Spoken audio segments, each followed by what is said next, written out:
Hi, Becky. I'm a visual artist, and I do a lot of drawings for meditation purposes, and I like to share what those are with other people, as well as photography, and I'm merging a lot of those together.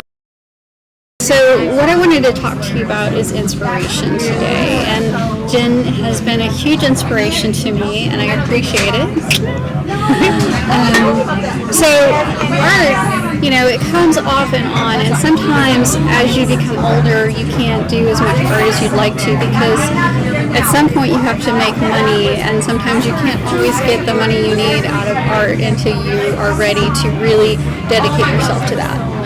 And one of the things I've noticed over the years, I tried to do jewelry. I did a lot of metalwork in college, and I did that for a while, and then I always liked to draw. So basically, what inspires me is a lot of different things, and I'm sure it is for every different person out there, because we're all individuals, humans with different characteristics. And for me, inspiration could come from a cup of coffee that is freaking yummy, or it could be texture on a table. I do a lot of texture pictures because I'm just like, ooh, look at that here, close up, it's really cool. And so I've got a texture file at home that I've always got there to use. And people inspire me. I enjoy going to art shows or regular shows. They share their stories of inspiration through different pictures that might remind them of something else. And so we talk about that. A lot of times clouds are another huge inspiration to me. People in general, the trials and tribulations that everybody goes through and the strength and perseverance that they have, it's just amazing, and how that makes everybody a stronger person or someone else go downhill. So we all take things differently. For a lot of my drawings with the big eyes and the doll-like faces, I didn't have a lot of dolls growing up that I really liked. I had a lot of dolls, but I always thought they were creepy, and it was always the eyes that creeped me out. And so there was a Blythe doll back in the 1960s, and those are my inspiration when it comes to the little girls that I do.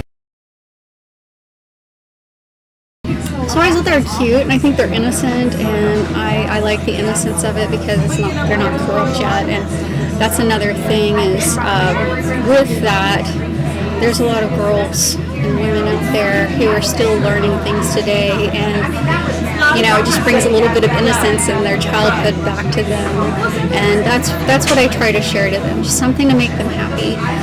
There was one that I did a few years ago of a Superwoman. And it was so cute because we were in Fort Worth at the Arts Goggles show, and she came up and she's like, Superwoman, I'm Superwoman, and she had to be like 65 or something, and she's like, I'm Superwoman. She's like, that's mine, and so she purchased it. So it's just like kind of funny seeing, not necessarily funny, but it's entertaining to see how everybody reacts to different pieces of art. Like they'll think, ooh, that's horrible, or oh, that's really cool, and the people will voice that, and that's okay. When do I get inspired? It's very random, it's kind of like when you go out looking for something and there's something particular you're looking for, and you go out there and you're not going to find it. Have you had those days? And then it's like when you're not ready for it, it shows up.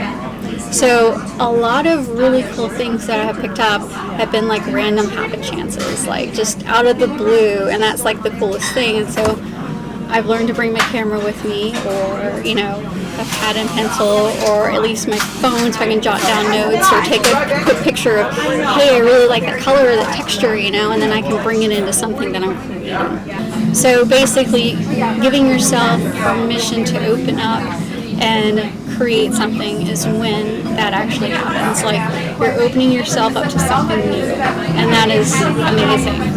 Say it's okay to explore and to step away from the internet and social media and look at something yourself and see how it touches you. I think that's pretty much how it's done.